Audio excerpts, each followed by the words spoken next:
A gente sabe que toda vez que a gente se dispõe a crescer, nós vamos ter que esbarrar nos nossos limites. Todos nós, se queremos crescer como pessoas, nós vamos esbarrar em alguns obstáculos que são naturais. Se você quer crescer como profissional, você vai esbarrar nos seus limites de inteligência, de aptidão.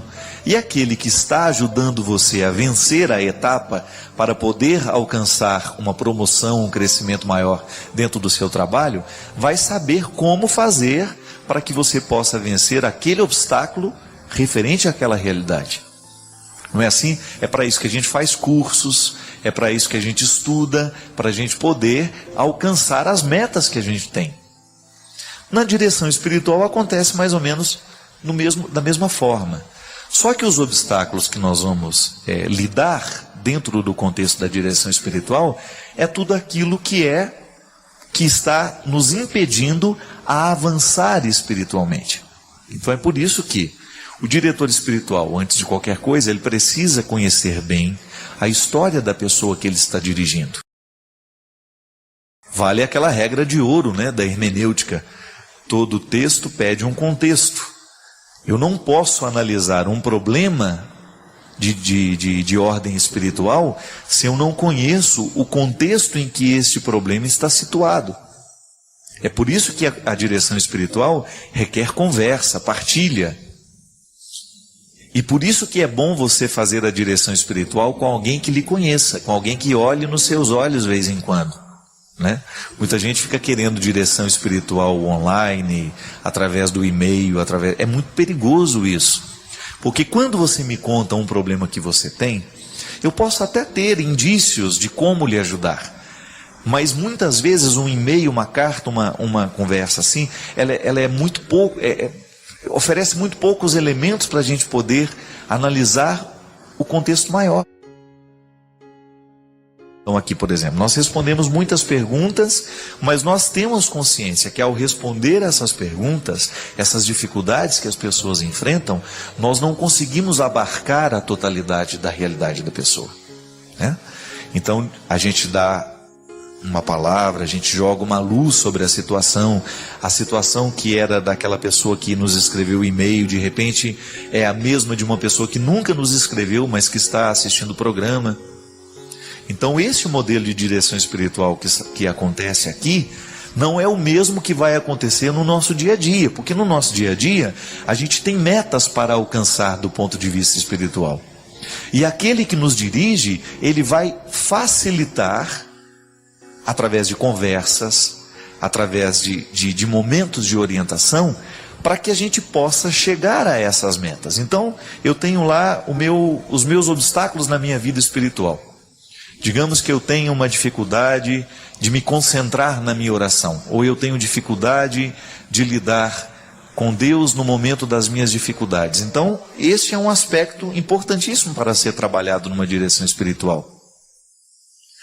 O diretor espiritual vai me ajudar a vencer esses obstáculos, através de conversas. Ele vai orientar um pouco o meu jeito de rezar, conhecer o meu jeito de rezar, e comigo construir cada vez mais a minha identidade cristã. Isso hoje é muito difícil acontecer, minha gente. A direção espiritual, ela não tem acontecido na vida da igreja como poderia acontecer. Primeiro, por causa da falta de tempo. É um padre só para acompanhar uma comunidade inteira. Às vezes é uma religiosa para acompanhar um grupo imenso de pessoas. Então, o que a gente vai fazendo? Já que eu não tenho a oportunidade de ter esse diretor espiritual presencial, de ter com ele um encontro regular, a gente vai se alimentando de tudo aquilo que a igreja nos oferece. Aí a gente volta ao início do programa. A nossa participação na Eucaristia já pode ser um passo para essa direção espiritual. Como?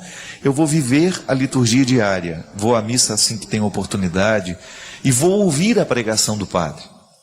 E vou permitir que aquela palavra atinja a minha vida. Começo a seguir os passos, o meu projeto de caminhada, a partir da pregação do Evangelho. De repente um livro, nós temos muitos livros de espiritualidade que são importantíssimos neste nosso itinerário de crescimento. E aí você tem autores consagrados da espiritualidade. São João da Cruz. São João da Cruz tem obras belíssimas sobre este itinerário espiritual. Teresa d'Ávila, Santa Teresinha do Menino Jesus. Ainda essa semana nós estávamos nos recordando de uma obra clássica que se chama Mostra-me Teu Rosto, né? Do Inácio Larrañaga. O Inácio Larrañaga ensinou muita gente a rezar por esse mundo afora. Ensina ainda, né? Porque ele é vivo e tem toda a sua obra aí. Muitos de nós fomos formados, do ponto de vista espiritual, com as influências do Inácio Larrañaga, com suas obras, com seus escritos. Então veja bem, nós precisamos buscar uma água limpa para a gente poder matar a nossa sede. Volto a dizer, nada vai substituir a nossa vida na igreja. Nada vai substituir a nossa caminhada de cristãos. A nossa vida em comunidade, o nosso dia a dia na nossa participação e na nossa vivência de fé. Agora nós temos os paralelos que nos ajudam também. São as adjacências, né? Um livro que você lê, um autor que você sabe que é sério, que leva a sério esta missão de orientar as pessoas do ponto de vista espiritual, que nos indica caminhos, porque às vezes eu estou lendo um livro e Deus coloca aquele livro na minha mão, não é para lê-lo todo.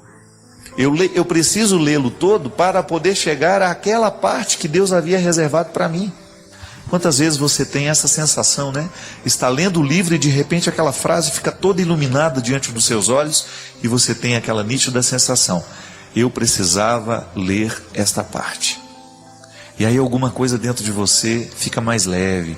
É como se você tivesse passado pela oportunidade de ser retirado daquele obstáculo que antes lhe prejudicava. Veja bem, a direção espiritual acontece assim. Assim, às vezes no programa, você está assistindo, você escuta uma frase que você tem a nítida sensação de que retirou o peso que antes pesava sobre você. Ou então você ganhou a chave para interpretar aquele problema que você tinha e não estava sabendo interpretar do jeito certo. Às vezes, ouvindo o que eu estava dizendo para uma outra pessoa, você descobre alguma coisa de muito importante que vai ajudar você numa decisão que você precisa tomar.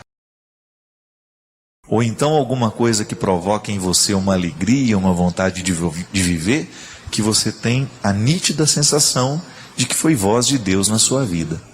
Isso é direção espiritual. Quando nós vivemos esse itinerário para a gente poder chegar ao lugar que Deus preparou para nós. Muitas pessoas deixam de chegar lá, deixam de crescer do ponto de vista espiritual justamente porque não tem com quem partilhar. A partilha é muito importante, meu irmão. Nós precisamos muito desabafar. Todo mundo na vida tem a necessidade de desabafar. Chega um momento em que a gente não dá conta de ficar com tudo sozinho. A gente precisa de alguém que nos escute, ou às vezes a gente precisa de alguém que nos fale. E a direção espiritual nos dá essas duas oportunidades, de dizer e também de sermos ouvidos. Se na igreja pode se casar apenas uma vez, com exceção dos casos em que é declarada nulidade do casamento, por que várias pessoas, principalmente de classe alta, como artistas, eles se casam inúmeras vezes, inclusive conseguem realizar o casamento na igreja mais de uma vez? Por que alguns padres realizam esse tipo de casamento? Minha filha, isso não é uma verdade. Nenhum padre pode realizar um casamento, presidir a celebração de um casamento de pessoas que já tenham se casado.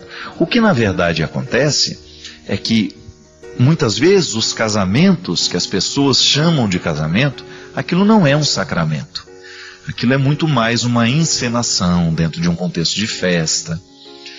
E inclusive muitos destes padres que estão celebrando esses casamentos não são da Igreja Católica, são padres da Igreja Brasileira. É diferente, você precisa tomar muito cuidado. Outro dia em Belo Horizonte, muitos anos atrás, quando eu morava lá ainda, uma pessoa do meu conhecimento me disse assim: Ah, padre, vou mostrar as fotos do nosso casamento. E eu sabia que era uma família muito católica. E aí, quando eu fui ver o álbum de casamento, eu percebi que aquela cerimônia não tinha sido celebrada dentro de uma igreja. E aí eu achei muito estranho, porque o cardeal de Belo Horizonte, o Dom Serafim, ele tinha uma regra, não sei se foi modificada hoje, mas tinha uma regra que nenhum casamento poderia ser feito, celebrado, fora de uma igreja. E aí eu perguntei para ela, mas onde que foi a cerimônia desse casamento? Ah, foi numa casa de festas, num sítio tal. Eu fiquei incomodado com aquilo, e no outro dia liguei para um padre amigo meu, que já estava há mais tempo na Arquidiocese de Belo Horizonte, e perguntei a ele uma informação. O Dom Serafim voltou a permitir esses casamentos fora da igreja? E ele disse, não, padre Fábio, ainda continua a regra que o casamento só pode ser celebrado dentro da igreja. Aí imediatamente eu liguei para aquele casal, que eu tinha visto o álbum de casamento um dia antes, e falei, seria muito invasivo se eu pedisse para ver a documentação que foi emitida deste suposto casamento? Não usei este termo, mas pedi para ver a documentação. É claro. E aí levaram para mim, minha gente, uma documentação de uma paróquia, assinado por um padre, fulano de tal. E aí o que aconteceu? Eu entrei na internet, procurei por aquela paróquia, não existia. As paróquias que tinham o mesmo nome, definitivamente, não tinham aquele padre, nem tampouco aquela nomenclatura que estava ali impressa no documento. Aí eu entrei em contato com a mitra diocesana, pedi as informações sobre aquele padre, e aí a gente descobriu que aquele padre não existia. Sabe o que era, na verdade? Era um buffet que fornecia a festa, você pagava para se casar ali, e no pacote da festa já incluía o padre. Agora veja bem que absurdo. Isso é dolo, isso é engano. Porque a pessoa está achando que está casando na Igreja Católica. Está casando na Igreja Católica, mas não na Igreja Católica Apostólica Romana. Está casando na Igreja Católica Apostólica Brasileira, que não é reconhecida pela Igreja e que em muitos casos muita gente a considera uma seita, né? Porque não tem uma igreja que se faz de tudo. Então veja bem, precisa tomar muito cuidado quando você olha para uma cerimônia e chama aquilo de casamento. A maioria dos artistas, eu já recebi muitos convites de artistas que às vezes têm um carinho comigo. Eu gostaria que o padre Fábio viesse fazer a celebração do meu casamento. E aí quando a gente vai investigar um pouco a situação, a gente descobre que ele já foi casado 3, 4 vezes, que já se casou na igreja, que já se casou nessas celebrações que não são oficiais, que não são religiosas, e que são apenas folclóricas, poderíamos dizer. Não tem nenhum caráter religioso formal da Igreja Católica, entendeu? Então precisa tomar muito cuidado. A Igreja Católica não realiza esse tipo de cerimônia. E nós, como padres, precisamos tomar muito cuidado para a gente não cair nessas ciladas. Eu tenho tanto cuidado com isso, porque tem muitos amigos meus de segunda união, que às vezes falam assim, Padre Fábio, nós vamos fazer uma bênção. O senhor poderia fazer essa bênção por nós? Não posso. Por mais que eu queira bem aquele casal, eu não posso, como padre, simular um sacramento. Não é verdade? Casamento é casamento, segunda união é segunda união, ninguém está sendo desprezado, mas também nós não podemos fazer essas cerimônias parecerem um casamento, porque isso pode criar perturbação sim. Então você que casou-se, que de repente não foi dentro de uma igreja, o documento que foi emitido, procure saber se aquela paróquia existe mesmo, né? Se aquele padre é padre de verdade, porque hoje muitos casamentos, muitas cerimônias são celebradas sem que sejam realmente reconhecidas pela igreja, não estão ligadas definitivamente a nenhuma paróquia, e isso tudo porque a gente faz a festa e pensa que tudo aquilo que a gente está fazendo está sendo tocada por gente séria, e nem sempre é assim. Então muito cuidado. Você tem todo o direito de fazer o seu casamento do jeito que você bem entender, só que você tem que ter essa consciência. Não é um casamento religioso, porque não está sendo oficializado por igreja nenhuma. né? Diferente de um casamento que vai acontecer numa igreja evangélica, numa igreja séria, onde o pastor é um homem sério, onde não é uma firma de festas, né? Cuidado para você não se casar numa firma de festas, que hoje casamento virou uma empresa que gera muito dinheiro, tem muita coisa acontecendo em torno dos casamentos, inclusive a cerimônia religiosa que esses bufês dizem oferecer, e muitas vezes as pessoas incautas, sem terem a informação religiosa, sem terem mesmo essa formação religiosa, caem nessa história.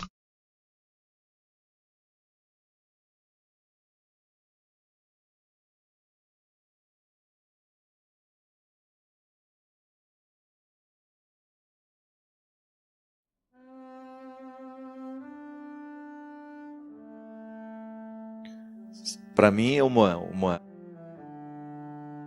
terapia esse lugar aqui. Eu acredito, sabe o que eu fico pensando, minha gente? Que a vida cristã, ela tem que ter uma rotina. Uma rotina que nos coloque com hábitos saudáveis. Da mesma maneira como o corpo precisa de uma rotina saudável, a vida cristã também precisa. E eu fico identificando que nós somos muito pobres quando o assunto é vida espiritual. Nos faltam espaços para o cultivo da verdadeira espiritualidade. Que, vou dizendo logo, espiritualidade é tudo aquilo que enche o nosso corpo de espírito, de alma, sem querer separar corpo e alma, mas apenas usando a linguagem pedagógica da divisão. Eu tenho realidades físicas que eu preciso cuidar, e eu tenho realidades espirituais que eu preciso cuidar, e eu cuido disso tudo junto, mas são ações específicas.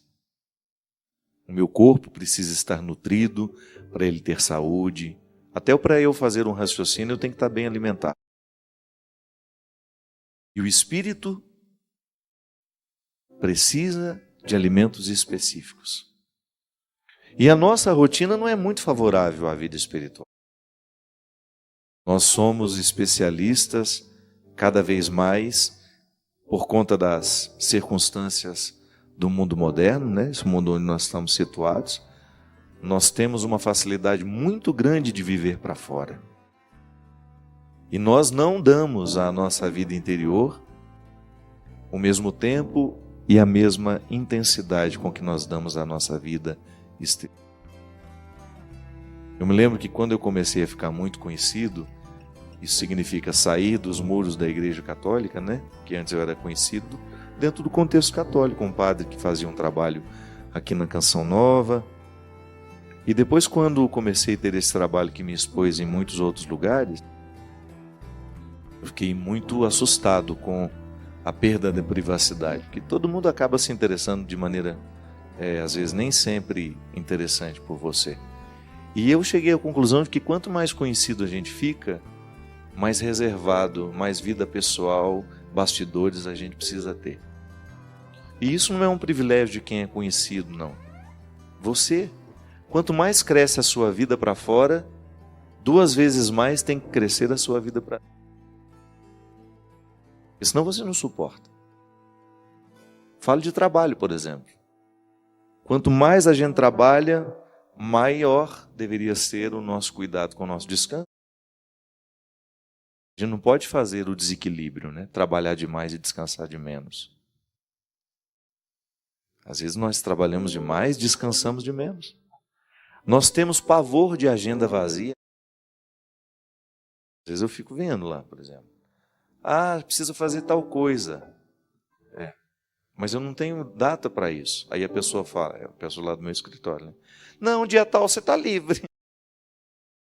Sim, mas é o único dia que talvez eu tenha para cuidar de mim, para cuidar das minhas necessidades, né? Então, às vezes, a gente não suporta ver meio-dia livre que você já quer dar ele para o outro ocupar. E convém. E às vezes nós não somos justos nessa matemática. Essa música fala em ir para o alto. A dinâmica da vida cristã é sempre buscar as coisas do alto, a gente já sabe disso. Já ouvimos muitas vezes. Mas a gente só chega às coisas do alto com rotina. Busca pessoal diária, de incluir na rotina dos nossos dias, ainda que sejam 5, 10, 15, 20 minutos, onde a gente possa passar no filtro da vida tudo aquilo que nós estamos escolhendo e vivendo. Porque senão a gente fica intoxicado. E as toxinas, da mesma maneira como a gente se intoxica com um alimento ruim, a gente também se intoxica espiritualmente, afetivamente, emocionalmente. E toxinas estão por aí o tempo todo. Você abre a sua rede social e você vai ter 1000 palavras tóxicas lá à sua disposição.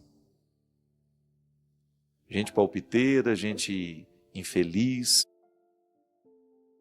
gente maldosa, gente cruel, o tempo todo. Você escolhe. Se você guarda para você a visão que de fato tenha correspondência aquilo que você precisa naquela hora, ou se você vai intoxicar-se com os venenos do mundo, que são muitos. Essa semana mesmo, as redes sociais estão pesadas. Impressionante. Tanta gente brigando, tanta gente discutindo, tanta gente expondo a outra. Pesadas. Falam publicamente aquilo que deveria ser pela educação se falar em particular. Estou falando de mim não, viu? Estou falando, você que frequenta sabe como essa semana foram muitas as situações em que outras pessoas foram expostas. E não se trata de defender não, se trata de refletir sobre o que nós escolhemos alimentar. O que a gente busca? Se uma pessoa fica atrás de fofoca o dia inteiro, ela vai se intoxicar com as fofocas que lê. Se uma pessoa busca textos que possam edificá-la, certamente ela terá os benefícios da busca que fez. Palavras nos fazem bem. Palavras nos fazem buscar o alto. Aliás, é o elemento principal da busca de uma pessoa que quer viver as coisas do alto. Primeiro é a Sagrada Escritura, de maneira muito especial o Novo Testamento, as epístolas de Paulo com o Evangelho nas 4 narrativas, Mateus, Marcos, Lucas, João, os Salmos com suas riquezas poéticas, mas de maneira muito especial o Evangelho. A gente ter a oportunidade de alimentar o nosso coração com a palavra salvífica de Jesus. A gente ter um comportamento pautado nas palavras de Jesus. Aí sim, eu vou desenvolvendo naturalmente uma rotina que me faz buscar o alto. Porque se a palavra de Jesus me orienta, eu vou julgar menos o outro, eu vou ter um olhar mais misericordioso sobre o outro, eu vou ser mais promotor de paz,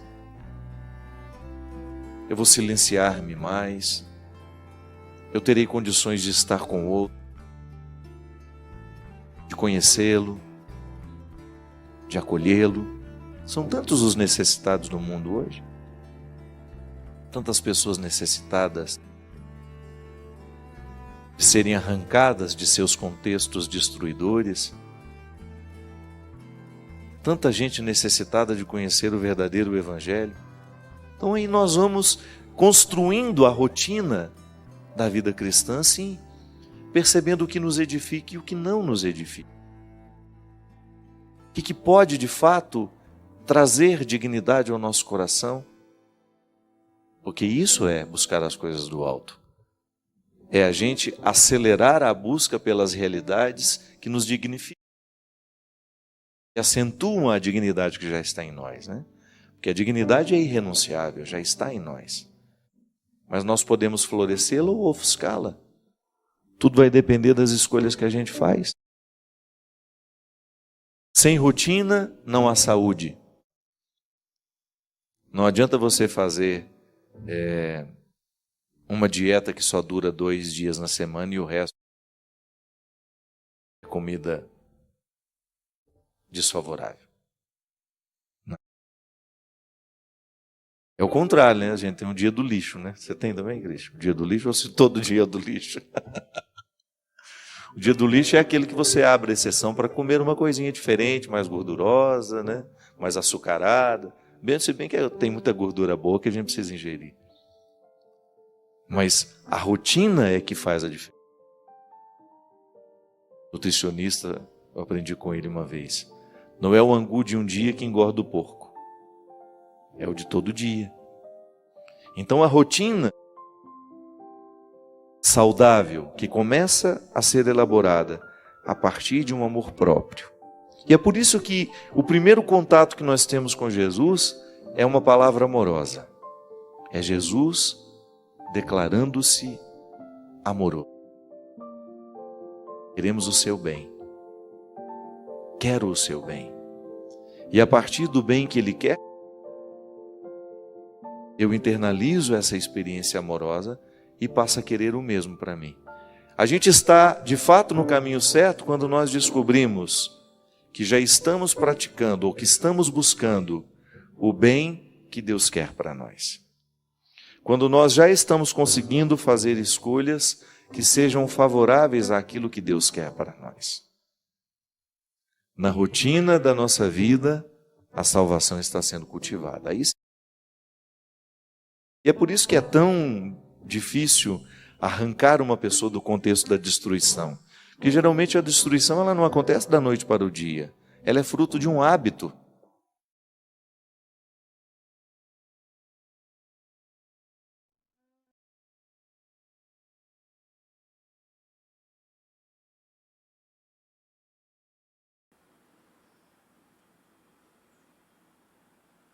Cada vídeo desses é uma construção. E quem chega até o fim é quem ajuda a sustentar essa obra. Se esse conteúdo fez sentido, comente aí, deixe o seu compartilhamento, se inscreva, deixe o like, claro. E além disso, dá uma olhadinha nos links da descrição. Também tem outros caminhos que você pode dar uma olhada. Valeu, um grande abraço e até o próximo vídeo. Tchau, tchau.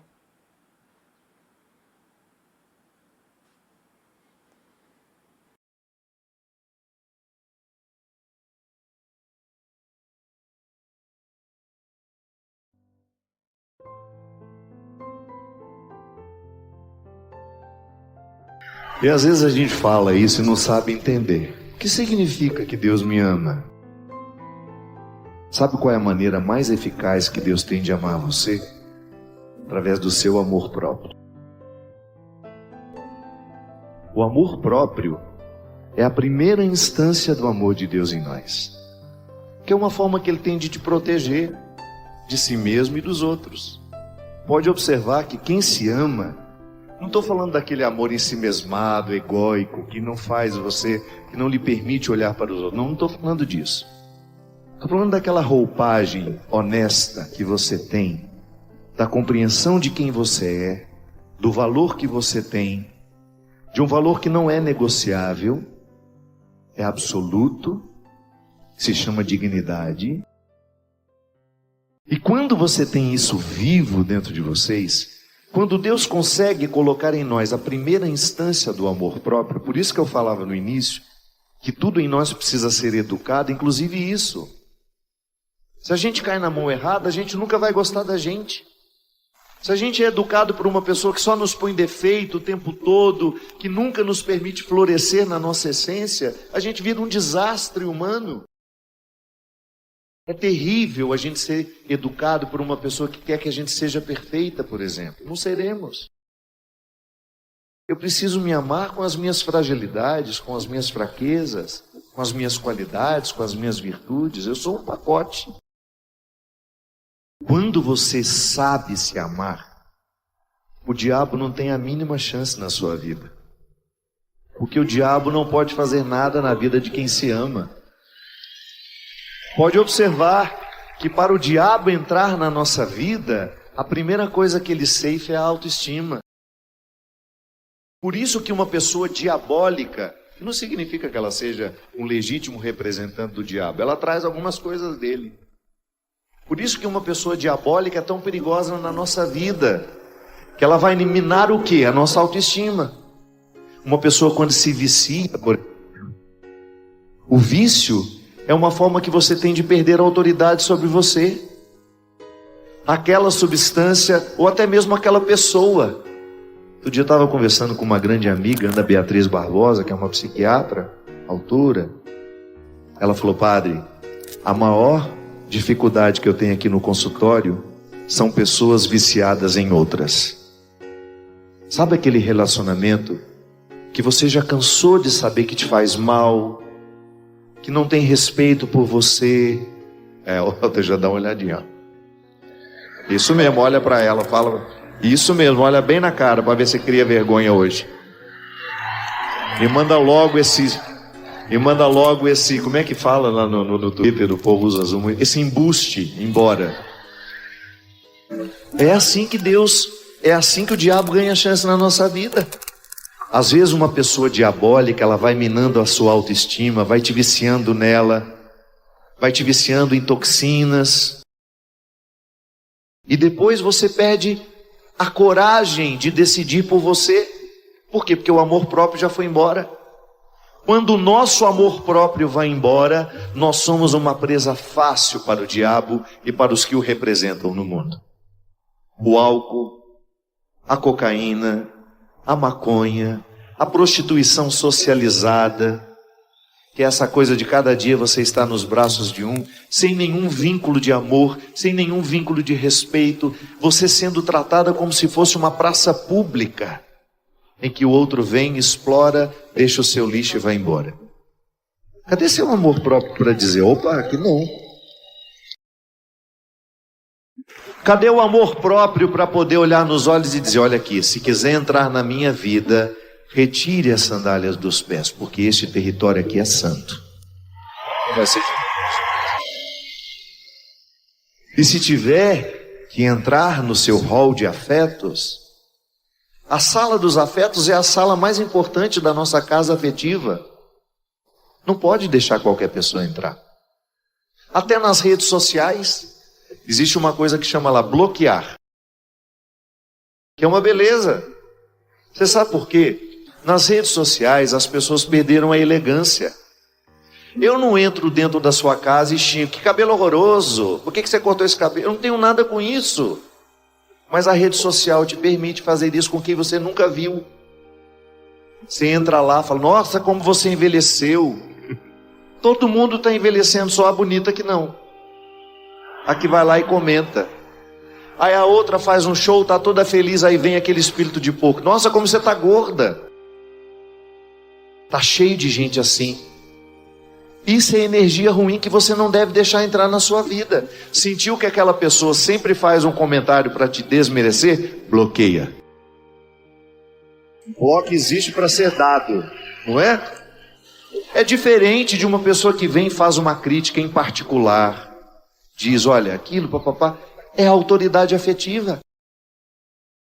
Mas nós estamos assim. E às vezes é uma expressão da nossa falta de amor próprio. Porque dependendo do amor próprio, o outro não vai fazer isso com a gente. Ao primeiro sinal de agressão física e verbal, você vai dizer, opa, aqui não. E vai pedir ajuda. E às vezes para sair de alguns relacionamentos doentios, você precisa de muita ajuda. Toda vez, minha gente, quando eu atendo uma confissão, e a gente absolve ali os pecados, naquela fórmula sagrada que a igreja nos dá, né, padre? Estou vendo o padre ali, os padres. Quando a gente absolve alguém dos pecados, por trás daquelas palavras que nós estamos dizendo, existe um outro conselho que a gente dá. Volte a se amar. Volte a ter respeito por você. Porque no dia que você voltar a se amar e ter respeito por você, você vai pecar muito menos do que pecava antes. A couraça que São Paulo fala, o capacete da vitória, a couraça da proteção, é amor próprio, não tem outro nome. E Deus nos ama assim, que Deus é seu íntimo. Deus não é uma pessoa que você busca de fora. Deus é uma pessoa que você busca dentro de você. Quanto mais respeito você tiver por você, mais respeito você tem pelo Deus que te habita. A gente tem um desprezo tão natural por nós, é uma coisa impressionante. Às vezes as pessoas nos fizeram ter desprezo por nós. Às vezes as pessoas são tão cruéis com a gente, que elas fazem um esforço danado para a gente chegar à conclusão de que a gente não tem um lugar no mundo. De que o mundo não é para nós. Que o mundo é para os bonitinhos que ficam parecendo santinhos por aí. Jesus tinha um pouco de dificuldade com essas pessoas. Jesus preferia os piores. Por isso que eu estou aqui. Eu sou um pior em recuperação. E vivo para lembrar os que estão esquecidos, que não tem nada que você tenha feito na sua vida que lhe retire do direito de dizer que Deus troca reinos por você.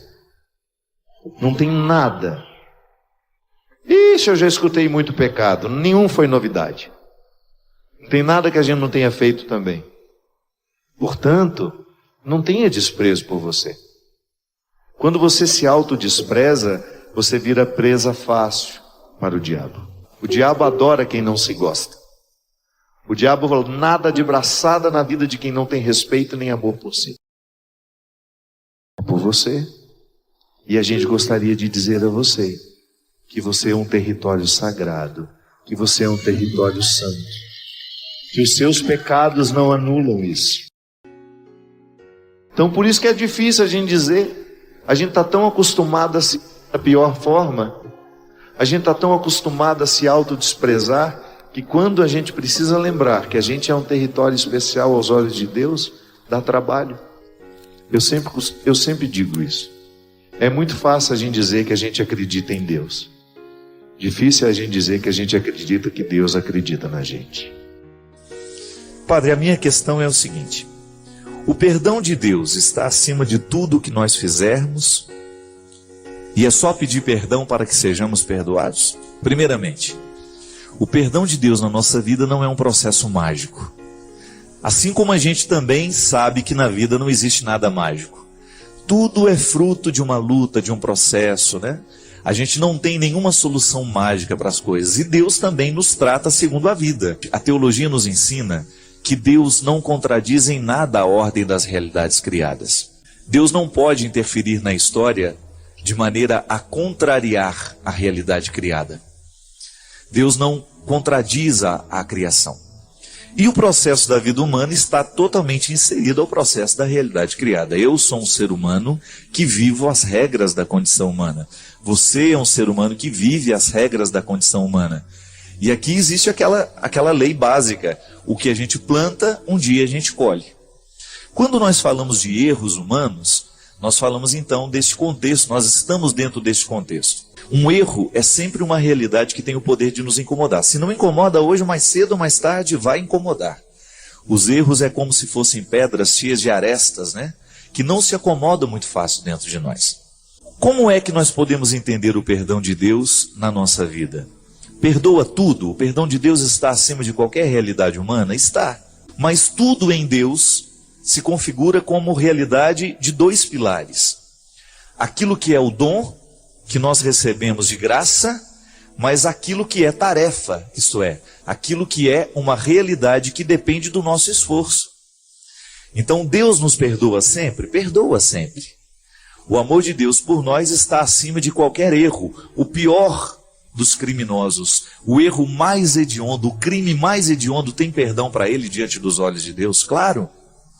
Deus é misericordioso e vai estender sempre o seu amor na direção da humanidade. Só que há um detalhe, há uma realidade humana que também precisa ser perdoada. E muitas vezes a dimensão do amor e do perdão de Deus não consegue atingir a realidade humana, não é porque Deus não quer perdoar, é porque a realidade humana ainda está terrivelmente machucada pelo erro cometido. De maneira que nós só podemos entender e compreender o benefício do perdão de Deus quando nós trabalhamos também na realidade do perdão humano. Então não adianta nada a pessoa vir se confessar, contar os seus pecados, os seus erros, se não houver, depois da confissão, um processo de reintegração, isso é, de reharmonizar o que estava desarmonizado ali dentro. Então o dom de Deus, que é perdoar sempre, só vai ter eficácia na vida humana a partir do momento em que a certeza deste amor nos faz corrigir o que é humano. Por isso que o perdão é sempre um processo terapêutico de reconciliação, de cura, né? Muitas vezes nós encontramos pessoas que já confessaram os seus pecados, mas que ainda não confessaram a elas mesmas. Já receberam a absolvição de Deus, mas ainda não receberam a absolvição delas mesmas. É interessante, eu me recordo daquele filme Titanic, né? Quando, já nas cenas finais, quando aquela senhora velha está contando que os botes, os barquinhos, né, que foram embora, quando não voltaram para socorrer os que estavam ali, à deriva, no mar gelado, porque tinham medo, os botes que cabiam ali, 80 pessoas, estavam com no máximo 20.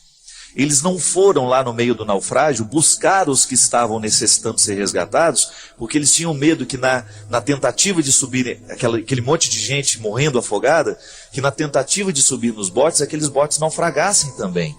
E aí acabasse morrendo todo mundo. E eu me recordo que tem uma cena bonita, porque ela dizia assim, a senhora dizia, na verdade o que houve depois foi a tentativa de se reconciliar com uma história. Porque aqueles que foram salvos do naufrágio viveram eternamente com aquela consciência infeliz. Nós deveríamos ter voltado para buscar os que estavam necessitando de ajuda. E aí ela usa uma expressão bonita e triste ao mesmo tempo. Depois disso, passaram pela vida inteira esperando por uma absolvição que nunca chegou. Veja bem. Aqui você tem um fato, né, muito concreto para a gente entender o processo da absolvição humana. Quando eu cometo um delito, por exemplo, se eu estivesse naquele bote e eu tivesse decidido não voltar para buscar os náufragos que estavam ali, necessitando de serem retirados das águas geladas do Oceano Atlântico, eu vou ter que conviver o resto da minha vida com essa decisão. Isso é processo humano. Por mais que Deus tente interferir, por mais que Deus me prove o seu amor, eu vou ter que conviver com essa consciência infeliz de não ter voltado, de não ter feito, de não ter amado. E aí, minha gente, quando nós não alcançamos o resultado humano do perdão, dificilmente a gente vai sentir o amor de Deus e o perdão de Deus, a reconciliação divina. Porque Deus, a graça supõe a natureza, né? Como se diz.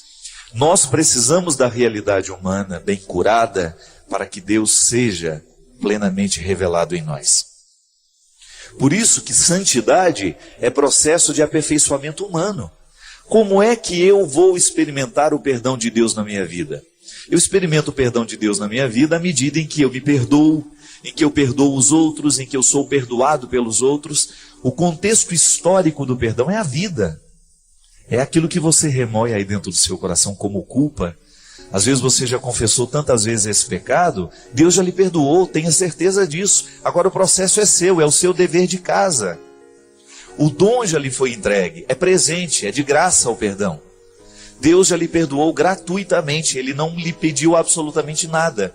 Mas é natural que a resposta humana seja dada a partir de uma tarefa. A tarefa bem feita é a garantia do coração sanado, do coração curado. Não é milagre, não é mágica. O perdão é um processo histórico de trabalho, como se você tivesse que todos os dias viver esse processo de reconciliação. E é claro, quanto pior o erro, quanto maior as consequências de estrago dos erros que a gente comete, maior será o trabalho que você vai ter. O pecado não é um problema para Deus, o pecado é um problema para nós. Porque nós é que temos que conviver com as nossas fragilidades o tempo todo. E eu até acredito muito nisso, porque a qualidade do cristão está diretamente associada à qualidade do trabalho pessoal que ele tem com ele mesmo. É a matéria humana sendo trabalhada todos os dias, lapidada, retirada nas arestas, né? Quando a gente descobre que há dentro de nós um processo humano a ser feito para que o processo de Deus em mim seja transparente. É igual um vidro sujo, gente.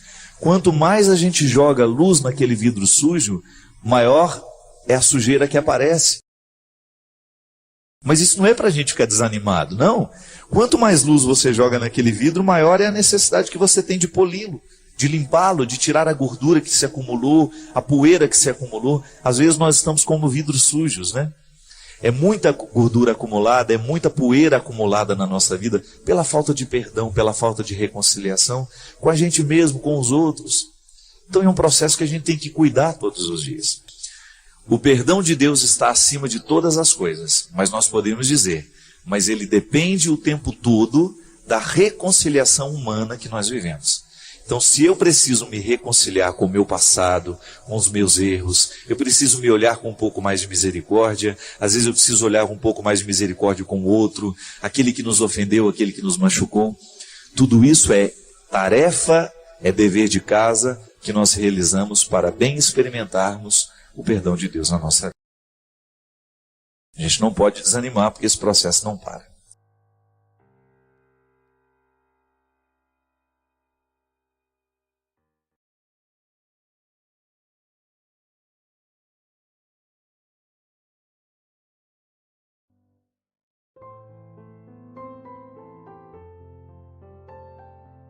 Eu particularmente, tenho a minha vida, sou padre, eu saí de casa em 1988, mas eu nunca deixei de ser filho da minha mãe.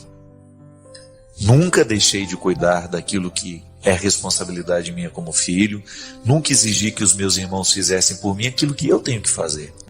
Quando a gente assume essa vida de consagrado, meu amigo, nós temos que redobrar a vigilância sobretudo por aqueles que dependem de nós. E vai chegando um momento da vida em que as relações se invertem, né? A minha mãe foi minha mãe a vida inteira, mas chega um momento que eu viro o pai dela. É inevitável. A minha mãe acaba precisando de cuidados de filha, mas eu sou filho dela. Mas a relação fica invertida e não há problema nisso. E no momento em que eu tenho condições de ser pai dela, é maravilhoso. Posso lhe dizer como padre, nunca precisei de deixar de cuidar da minha mãe. Há sempre um jeito de você estar presente. Há sempre um jeito de você fazer o caminho acontecer para você não se desligar daquele que precisa de você. Nós precisamos tomar consciência de que a nossa missão modifica o nosso jeito de ser filhos. Eu não tenho mais a mesma proximidade que meus irmãos têm, por exemplo. Mas a minha qualidade como filho não precisa ser prejudicada.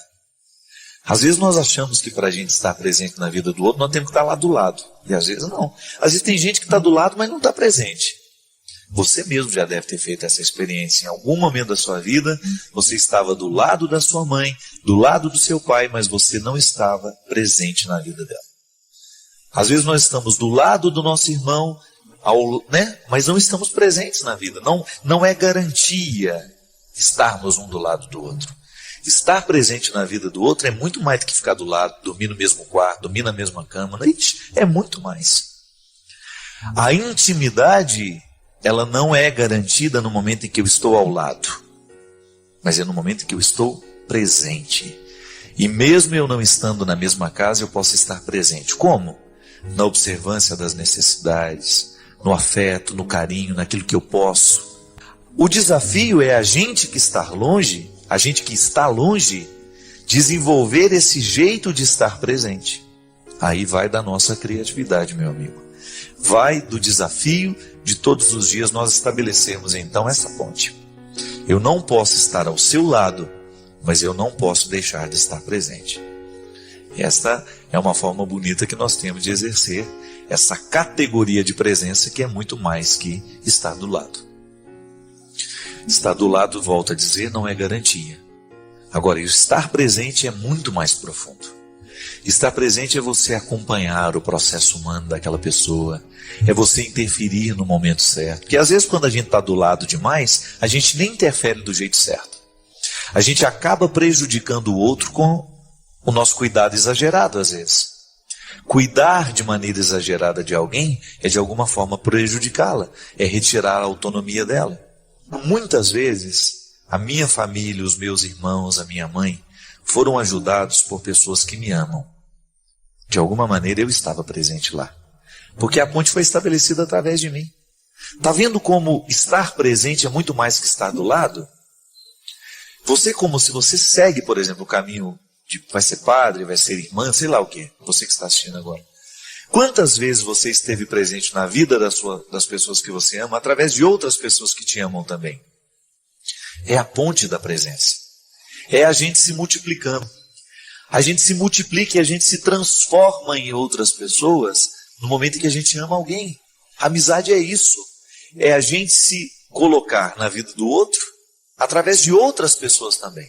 Porque essa categoria de presença que eu estava aqui falando, quando a gente é capaz de estar na vida do outro, mesmo sem que a gente esteja do lado, gente, é a partir disso que nós entendemos a Eucaristia. A Eucaristia é uma forma de presença, mas na ausência. Como é que Jesus está presente na celebração? Seus olhos não conseguem ver. Você vê a matéria que, segundo a fé, é transformada. É o pão que se transforma em corpo, é o sangue, é o vinho que se transforma em sangue. O mais bonito de tudo isso é o que emana do pão e do vinho. É a categoria de presença que vem para a condição humana. Então, o Cristo que eu comungo, eu me transformo nele. Então, como é que eu vou viver o meu cristianismo? Eu vou fazer por Jesus, aquele da Eucaristia, aquele que está na presença real, mas que eu não posso ver como pessoa, eu vou fazer por ele aquilo que ele já não faz mais como pessoa. Porque, mesmo o Cristo estando ressuscitado, ele não pode fazer humanamente o que eu posso. Então ele pode através de mim. Eu posso então fazer com que Jesus esteja presente no mundo através do meu jeito de ser, do meu jeito de viver. Então eu estou presente no mundo, o Cristo está presente no mundo através de mim. Quando você, por exemplo, tem a capacidade de amar uma pessoa, você faz de tudo para estar presente na vida dela. Agora, se há o rompimento, se há a distância, você deixa de estar presente? Não. Você vai descobrir através da sua criatividade algumas formas de estabelecer a ponte para que essa continuidade aconteça. Você não deixará de estar presente na vida daquela pessoa, mesmo não estando ao lado. Então, o estar ao lado é apenas uma forma de estar presente. Mas eu posso garantir a vocês que existem formas ainda mais elaboradas de estar presente que não essa de estar ao lado. Parece complicado, né? Às vezes, né? A gente se lamenta tanto com essas coisas. Oh, meu Deus, eu não posso estar lá do lado do meu filho. Quem disse que você não está? E tudo aquilo que você ensinou para ele, que está dentro dele, que ninguém mais tira, não é um jeito de você estar presente nele? Você fisicamente não pode estar lá falando no ouvido dele, dando os conselhos como você dava, mas tudo aquilo que você falou, toda a educação que você deu ao seu filho, está lá dentro dele. Isso é muito interessante, é a sua continuidade nele. É um jeito que você tem de continuar no seu filho através daquilo que você ensinou para ele. Então não tem como você não estar com ele. Assim, Padre Fábio, me ajude. Estou com um problema muito sério com a minha mãe, que parece não estar muito bem de cabeça. Não sei o que fazer. Fico com medo de contrariar. E ela já está num momento de vida muito difícil. Ela esquece meu nome, não sabe quem eu sou, pergunta se a irmã dela esteve aqui, por que eu deixei a irmã ir embora. Me orienta, por favor, eu não sei mais como tratar minha mãe, pois a irmã dela já faleceu há muito tempo e ela só fala das pessoas que já morreram. Ela está com 84 anos e eu não sei mais como agir com ela. Minha filha, o idoso, quando ele começa a apresentar esse tipo de esquecimento, você pode levá-la ao médico, ela tem sintomas que indicam que ela está com Alzheimer, né? A gente sabe que o Alzheimer é uma doença muito severa, que atinge a memória, que apaga justamente essa capacidade de saber o presente e projeta a pessoa para as realidades mais distantes, aquelas que ela viveu na juventude. É como se uma parte do cérebro essa que está, onde estão registradas todas as informações do passado, ele continua muito vivo, mas o presente parece que está totalmente apagado. Todos nós que temos idosos em casa, precisamos ficar muito atentos com a saúde mental dessas pessoas. Porque muitas vezes o Alzheimer ele começa com pequenos esquecimentos e ele vai acentuando. E se a gente não toma uma providência, a gente não leva para detectar se é isso que está acontecendo, a gente corre o risco de dar um tratamento muito desumano aos nossos velhos, não compreendendo muitas vezes o esquecimento que é natural da vida, mas ao mesmo tempo tratando esquecimentos sérios que são frutos de doença, como se fossem coisas, enfim, como se ela estivesse apenas esquecida e na verdade ela pode estar sofrendo de uma doença muito séria que é Alzheimer e que só pode ser diagnosticada a partir do momento em que ela fizer uma avaliação com... É neurologista, né? Que cuida disso, né? Neurologista. Então, todo mundo que tem um idoso em casa, seria bom, de vez em quando, fazer um check-up, levar ao médico para poder dar a ela o direito de envelhecer bem. Aliás, minha gente, eu fico pensando no quanto muitas vezes nós não tratamos os nossos idosos como idosos, né? Você observou que esse ritmo frenético de vida que nós temos, às vezes nós queremos impor às pessoas de mais idade? Eu acho isso tão cruel, né? Eu acho muito bonito ser velho, sempre achei. Falo isso sem nenhuma demagogia, porque eu gosto da velhice. Eu gosto de conversar com velhos, eu tenho um carinho muito especial por velhos. E às vezes fico pensando que o ritmo de vida atual acaba colocando para eles uma imposição tão cruel, né? Às vezes nós queremos deles a mesma rapidez do raciocínio que nós temos, ou às vezes nós queremos que eles estejam prontos para realizarem funções para os quais eles não estão mais aptos. É natural que na vida a gente vá perdendo as habilidades. Eu acho que o amor é isso, é a gente saber compreender que naquele momento da vida o outro não pode corresponder àquilo que eu espero dele, não é? E a partir do momento que você descobre que já não pode esperar mais dele aquilo que ele lhe dava no passado, você começa a administrar um novo jeito de amar. Aí eu volto à minha velha frase, eu gosto dessa frase. Amar é entrar no tempo do outro. Então, se o outro está lento e eu preciso estar ao lado dele, eu tenho que perder a minha pressa. Porque senão eu nunca vou me encontrar com ele. Eu posso até tê-lo ao lado, mas não o tenho comigo. Né? Já observou isso? Que às vezes as pessoas estão do lado, mas elas não estão com a gente? Porque não é a presença física que garante a companhia, mas é aquele vínculo que a gente não enxerga, né? Mas que a gente sente. Ele está comigo. Ainda que não diga nada. Quantas vezes nós lidamos com pessoas doentes, que já não podem falar, que estão às vezes num estado vegetativo, que já estão muito debilitados, e você tem aquela sensação de que a pessoa ainda está com você. Porque é algo mais forte que a presença se impõe. Né? E a velhice é um tempo assim, que você vai descobrindo esse novo jeito de ser e de estar. Volto à questão do início do programa, né? É um novo jeito de fazer, é um novo jeito de ser. E eu acho que só quem ama é capaz de compreender as mudanças da vida. O amor é isso. Ele vai nos dando condições e disposição, sobretudo, para compreender, para acompanhar o processo da mudança do outro. E é justamente muito ingrato, muito injusto, quando a gente não sabe acompanhar o processo do outro. Quando eu quero exigir que o outro me ofereça aquilo que ele já não tem mais condições de me oferecer. E isso não é só para os idosos não, viu minha gente? Muitas vezes os nossos relacionamentos ficam fragilizados por isso. Então, naquele momento, o seu amigo está passando por uma dificuldade muito grande. Ele não pode lhe oferecer amparo do mesmo jeito que ele lhe oferecia quando ele estava bem. Então, aí inverte um pouco, né? Quantas vezes na minha vida eu descobri que era hora de ser pai da minha mãe? E isso não estou falando de agora, não. Porque minha mãe é minha filha assumida, né? Invertemos a situação, eu não vejo problema. De vez em quando ela é minha mãe, naquilo que ela pode. Quando eu deito a cabeça no colo dela, quando ela chega em casa e eu a abraço, faço um carinho nela, eu tenho a minha mãe de volta.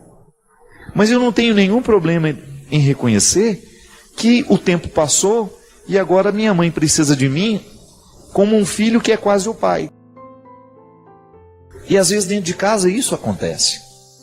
De vez em quando você vai descobrir que seu marido está precisando de uma mãe naquele dia. E você vai lá cumprir aquele papel de mãe. De vez em quando seu filho está precisando de você com uma intensidade diferente do dia anterior. Aí você vai atualizar o seu jeito de ser mãe e vai descobrir naquele momento da vida a maneira mais correta de ser a mãe do seu filho. Também já disse muitas vezes, o pai que funciona a partir de modelo único, ele corre o risco de não ser pai corretamente. Eu sou assim e não mudo. Cuidado, porque o jeito de ser pai que você está exercendo hoje pode ser que não funcione daqui 2, 3 anos na vida do seu filho. Porque as coisas evoluem. Não é que você vai ficar laxo, vai perder a autoridade. Não, não é não. É mudar o formato que você dá para a sua paternidade. Eu sou amigo, mas de vez em quando preciso modificar o meu jeito de ser amigo, o formato de ser amigo. Às vezes preciso ser mais duro, às vezes preciso ser mais manso, às vezes preciso acolher, às vezes preciso gritar, preciso dizer uma palavra dura, porque a amizade exige formatos diferenciados. Só assim ela pode durar. Não é isso? Então fique atento aí com as pessoas que estão do seu lado, com as pessoas com quem você convive e se disponha para viver essas fases diferentes que todo relacionamento exige, se ele quiser.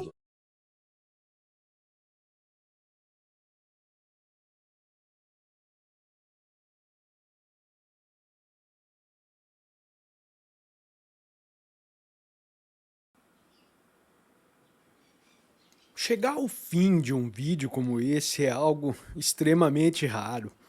No mundo acelerado, você parou, ouviu e refletiu, e isso já te coloca entre os poucos que realmente estão presentes. Se essa experiência teve algum valor para você, comente aí nos comentários a sua cidade. Deixo o convite para você se inscrever e compartilhar com alguém que também esteja buscando mais do que apenas distração. Valeu, um grande abraço e até mais. Tchau, tchau.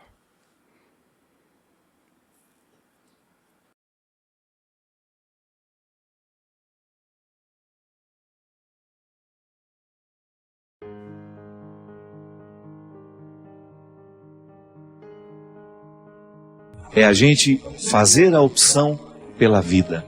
Para isso nós frequentamos a missa, para isso nós vamos ao culto, para isso nós queremos a palavra de Deus, para isso nós rezamos. É para que a gente tenha um coração puro, é para que a gente tenha atitudes coerentes com a vida que Deus quer para cada um de nós. O que nos falta é isso, é o olhar esperançoso de Jesus a nos ajudar a interpretar melhor o que a gente é. Existem pessoas que morrem sem terem descoberto as possibilidades que elas tinham. Existem pessoas que morrem sem terem sabido na vida tudo aquilo que elas poderiam ter feito de bonito, porque preferem ser pessimistas, porque preferem dizer, não vai dar certo, não vou conseguir, eu não posso. Pode sim. Pode ser que você não possa tanto quanto o outro, não importa. O que importa é você tomar conta do pouco que você pode. E quem se exercita no pouco que pode, em pouco tempo estará podendo muito mais. É isso que vai multiplicando a gente. O pouco que eu podia hoje, eu aproveitei bem, e isso me dá a possibilidade de ter muito mais no dia de amanhã. Eu preciso me encorajar para a coragem o tempo todo. Eu preciso criar dentro de mim disposição para receber a vida e dar conta de tudo aquilo que faz parte. Claro que eu tenho o direito de chorar, eu tenho o direito de sentar, de pedir socorro, eu tenho o direito de estar ao lado de pessoas que me ajudam a viver aquele momento, mas eu não tenho o direito de entregar os pontos. Enquanto a gente viver, essa vida pode ser boa, mesmo a gente tendo sofrimento. Né? Mas vamos pensar assim? Se você presta atenção demais nos seus defeitos, nas suas dificuldades, você vai ter muito problema para encarar-se com aquilo que você pode. Ainda hoje estava conversando com uma amiga dizendo que às vezes eu tenho medo de estar dando à minha alma um tratamento que ela não merece.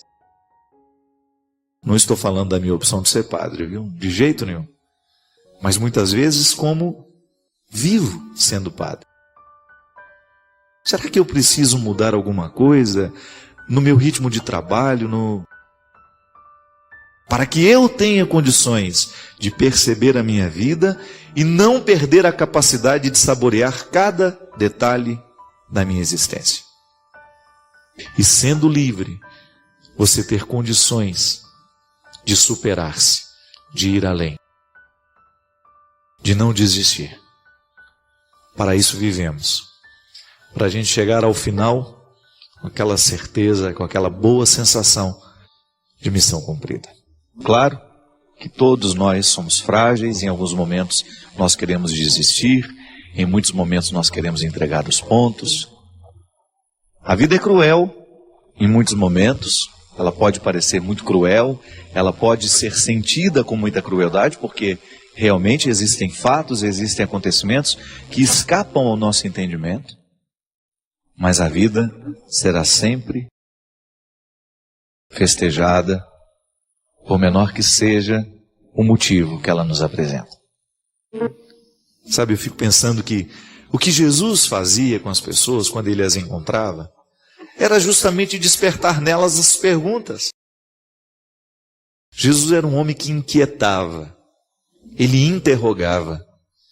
Quando as pessoas estavam diante dele, era inevitável, olhando para o jeito como ele vivia, escutando o que ele falava, as propostas de vida que ele tinha, olhando para o caráter dele, para o jeito dele ser gente, era inevitável que as pessoas se perguntassem: por que eu também não posso viver assim?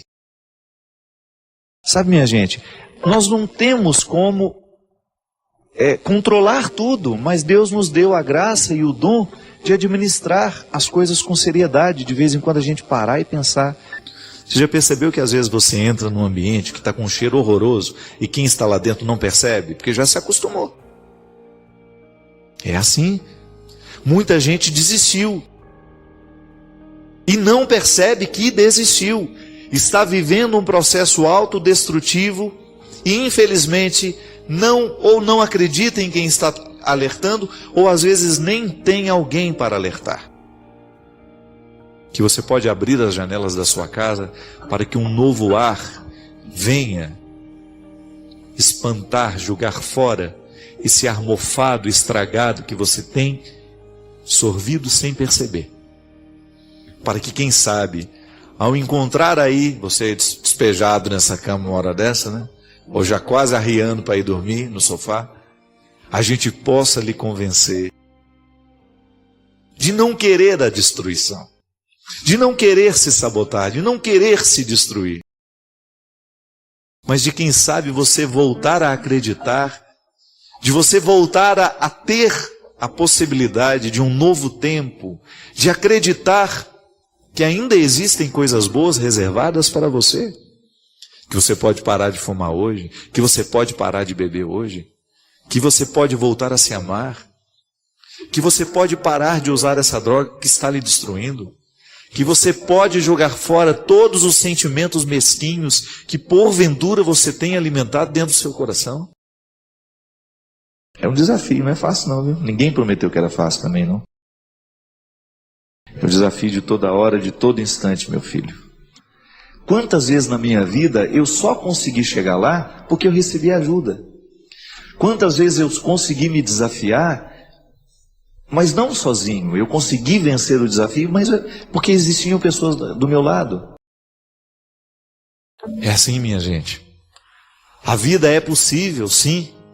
Até mesmo aqueles que hoje se sentem solitários. Você, se por acaso hoje você sente que está faltando alguém para lhe ajudar nesse processo, não reclame, não. Vá à busca, conquiste essas pessoas. Às vezes essa solidão só vai ser quebrada quando a gente sai na direção de alguém que finalmente possa nos ajudar.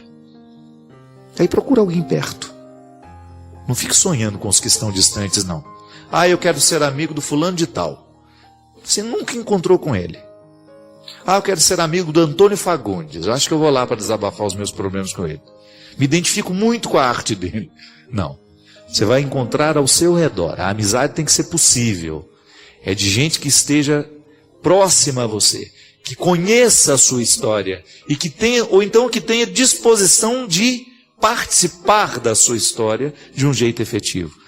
Eu não tenho ninguém, mas não vou fazer disso um estado de vítima. Eu vou à busca de alguém que tenha condições de fazer por mim o que sozinho eu não posso. Eu gosto de dizer isso sempre, porque para mim não existe uma maneira mais eficaz de você avançar senão por meio do empenho. Então, por exemplo, você ter um compromisso com você. Coisas simples, pequenas, de agregar, de você se tornar cada dia melhor. Uma palavra nova por dia, por exemplo. É um bom maneira de começar a crescer. Eu não posso fazer um curso, eu ainda não tenho dinheiro para estudar, para fazer isso, mas você pode aprender uma palavra nova por dia. E não só aprender aquela palavra nova, como começar a colocar no seu cotidiano, para ela entrar em uso. Falta aqui, minha gente, falta libertação na nossa cabeça. Nós muitas vezes somos escravos dos nossos preconceitos, nós somos escravos das nossas arrogâncias, porque nos falta a mentalidade de Jesus em nós, o tempo todo aqui, ó. Quando você pega os evangelhos, quando você vai ver onde Jesus viveu, com quem ele viveu, quem ele escolheu para estar ao lado dele, os miseráveis, os pecadores. Jesus não teve problema com os pecadores, Jesus teve problema com os religiosos do seu tempo. Por quê? Porque estavam os religiosos do seu tempo escravizados pela lei. Estavam escravizados por uma maneira de pensar que dava a eles o direito de desprezar pessoas, de menosprezar pessoas. Não é possível admitir um discurso religioso que me dê o direito de desprezar um irmão, por mais errado que ele esteja vivendo. Se ele ama o fraco, ama também a mim e a você. Se ele encontra quem está perdido, como encontrou Madalena, como encontrou Zaqueu, como encontrou João. Se ele tem facilidade de reconhecer quem está necessitado de reencontrar o caminho, ele pode fazer esse milagre sim na nossa vida. Por isso ninguém deve ser olhado com desprezo. Ninguém. Por isso nós não temos o direito de olhar para ninguém, menosprezando ou considerando o outro inferior a nós. Porque aquele que está mais perdido e que muitas vezes pode nos envergonhar, é o que realmente está sendo tocado e necessitado. Se ele encontra o fraco, então me encontra também, porque eu sou fraco. Se Jesus encontrava e fazia questão de identificar no meio da multidão os mais necessitados, sabe, eu fico pensando como eu preciso aprender a ser como Jesus assim. E renovo o meu amor por Ele cada vez que me deparo com essa verdade. Que ao andar no meio da multidão, Ele tinha predileção pelos mais miseráveis. Que ao andar no meio de uma multidão, Ele era capaz de perceber quem realmente precisava dele. Quem não estava ali só para cumprir um papel ou para bajulá-lo. Identificar no meio de tanta gente que faz barulho, aquele que mais necessita do seu silêncio e da sua presença. A presença de Jesus inquietava, provocava perguntas. Respondia? Também respondia, mas ela provocava muitas perguntas. E é assim que tem que ser hoje. A nossa religião, a nossa pertença religiosa tem que ser constantemente um incômodo, um bom incômodo, uma paz inquieta, como diz sabiamente o Padre Zezinho. De você ter condições, de você ter a consciência de que a sua experiência religiosa lhe faz perguntar o tempo todo se você está fazendo a coisa certa, se você está escolhendo a coisa certa, se você está julgando do jeito certo.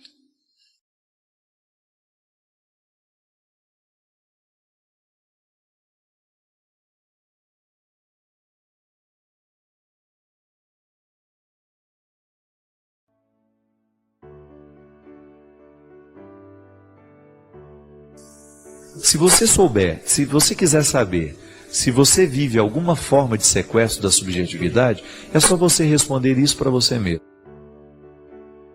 Alguém te pede algo que lhe é nocivo e você é capaz de fazer só para poder satisfazer o outro?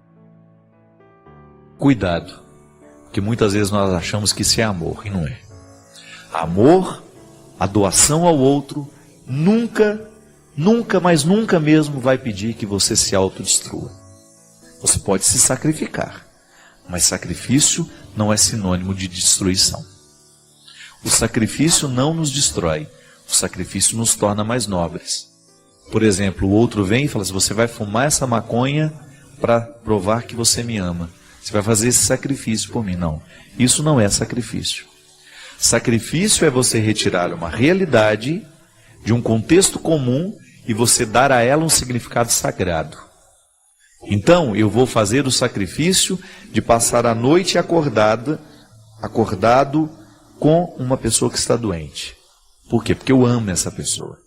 Porque essa pessoa tem um significado para mim. Então eu vou sacrificar a minha saúde ali naquela noite. E vou dar do meu tempo, dessa atitude comigo. Comum. Veja bem, uma noite sem dormir é algo comum.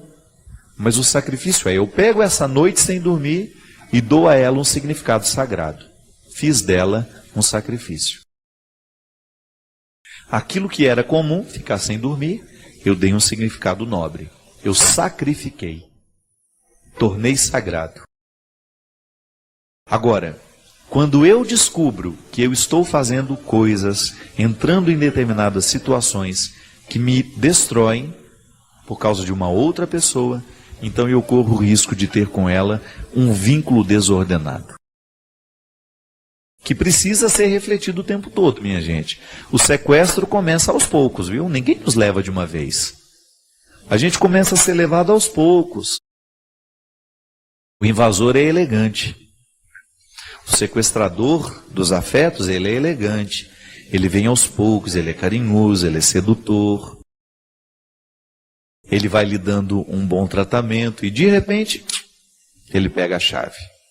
Aí você já está sob comando. Relacionamentos humanos que podem ser dentro do casamento, dentro da amizade, nas relações de trabalho, em que você está se destruindo por causa do outro e você já não é mais capaz de dizer não, você já assume essa destruição como um projeto de vida, então você precisa de ajuda. Isso está muito presente nos namoros precoces. Por quê? Porque o adolescente não está muitas vezes preparado para o amor. Às vezes são tantos os conflitos ali e ainda tem que administrar um relacionamento a dois. Isso é um perigo. Muitas jovens são sequestradas do ponto de vista da subjetividade por adultos que chegam e que começam a tomar posse daquele mundo sem muita proteção, né? O adolescente, afetivamente, ele é inexperiente. Por isso essas paixões da adolescência são tão perigosas. Porque a pessoa fica cega. Fica cega. Então, cuidado. Toda vez que você descobre que você está vivendo um relacionamento que está lhe roubando, estabeleça os limites. Eu gosto sempre de dizer isso. O outro vai nos tratar do jeito que nós autorizamos. Toda vez que nós identificarmos que há um exagero da parte do outro, estabeleça o seu limite. Esse território aqui é meu. Esse território aqui é sagrado. Só vai entrar se tirar a sandália dos pés e reconhecer que eu não sou você, que eu não sou a sua extensão, que eu não tenho a obrigação de ser você de novo, que eu não tenho a obrigação de viver para satisfazer os seus desejos, que eu não tenho que ser o seu objeto, né? Nós já falamos aqui tantas vezes das relações objetais. O que são as relações objetais? São aquelas em que uma parte identifica a outra como objeto da sua satisfação. Isso é altamente destrutivo e muito comum. Muito comum. Quando o outro não é capaz de reconhecer que você é um ser humano. Quando ele olha para você apenas como uma máquina. O sexo faz muito isso. É impressionante como o sexo pode tornar o outro um objeto. E por quê? Porque na sexualidade as pessoas se exercem. Elas precisam, para viver uma sexualidade saudável, elas precisam se exercitar em duas dimensões. Porque o sexo não é o corpo apenas. Uma relação sexual é muito mais que o encontro de dois corpos. O encontro de dois corpos, você dá outro nome para isso, é relação genital. A relação sexual é aquela que envolve a totalidade do ser. O outro não é só um corpo que está diante de mim. O outro é um ser que tem a dimensão do prazer sexual, físico, genital, mas que só tem sentido se for plenificado com o significado sexual da totalidade. É alguém que está sendo amado, é alguém que está amando. Mas nem sempre isso acontece.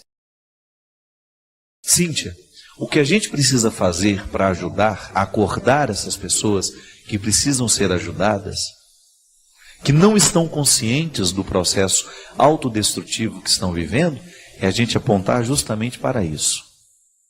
Faça essa pergunta tão desconcertante para ela. Espera aí, é seu projeto de vida agora ser objeto? Nasceu para ser objeto? Está disposta a viver este tempo da vida como objeto do outro? Você não acha que você merece ser feliz? Você não acha que você merece quebrar essa cadeia de destruição que o outro está lhe impondo, trazendo uma série de coisas ruins, nefastas, nocivas? Acordar o outro para isso. Você já me ouviu falar sempre isso aqui, eu não perco a oportunidade. Toda vez que eu tiver a oportunidade de falar contra os vícios socializados e não socializados, eu vou falar, porque eu vejo nisso uma causa de destruição muito grande para as pessoas. Quantos jovens hoje estão perdendo a sua vida porque não são capazes mais de dizer não ao crack, à cocaína, à maconha. Se matam, minha gente. Roubam a própria família. Por quê? Porque perderam o amor próprio. Quando a gente perde o amor próprio, a gente é capaz de qualquer espécie de prostituição. E a gente se prostitui de diversas formas, não é só no corpo, não. A gente se prostitui na mente, a gente se prostitui no caráter. Quando eu me junto aos mentirosos para poder ter algum proveito. Quando eu começo a receber na minha vida situações abomináveis, e eu começo a fazer pacto com tudo isso, estou me prostituindo. A gente precisa estar o tempo todo conscientes que nós não nascemos para projetos tão mesquinhos. Nascemos para muito mais. O projeto de Deus na nossa vida, na nossa história, é para muito mais. Nós não podemos nivelar por baixo. Deus sonhou para mim e para você situações muito mais nobres. Eu não quero desperdiçar as horas que tenho com mesquinharias. Eu não vou desperdiçar o meu tempo de comunicação com fofocas ou respondendo às agressões, não. Não quero dar tempo. Eu não quero dar do meu tempo. Não quero perder o meu tempo com aquilo que eu sei que não vai me construir, nem tampouco construir o que está se comunicando comigo. A opção pela vida, ela passa o tempo todo nas pequenas coisas. Hoje eu preciso assumir este papel. Eu sou o guardião deste território. E é com Deus que eu faço essa guarita. Essa sentinela, essa vigilância. Jesus dizia de maneira muito sábia aos seus amigos, referindo-se à chegada do reino, à escatologia, à volta. Vigiai e orai. Essa postura cristã. Eu preciso vigiar o tempo todo as minhas escolhas, eu preciso vigiar o tempo todo o que está acontecendo comigo, os relacionamentos que eu estou estabelecendo, quais são as influências que eu estou trazendo para a minha vida, qual é a mentalidade que eu estou permitindo que se misture na minha. E orar sobre isso, refletir, vigio e reflito. E se preciso for, mudo de rumo, mudo de foco. Porque não posso perder tempo. Você não pode perder tempo. Você não tem o direito de infelicitar o projeto que Deus tem para você, que é maravilhoso. Não pense que Deus pensou pequeno em você. Deus pensou muito grande com você. E tudo aquilo que Ele espera de você está aí dentro de você. Só precisa fazer florescer, só precisa fazer frutificar. Só quem já provou a dor, quem sofreu se amargurou, viu a cruz e a vida em tons reais. Quem no certo procurou, mas no errado se perdeu, precisou saber recomeçar.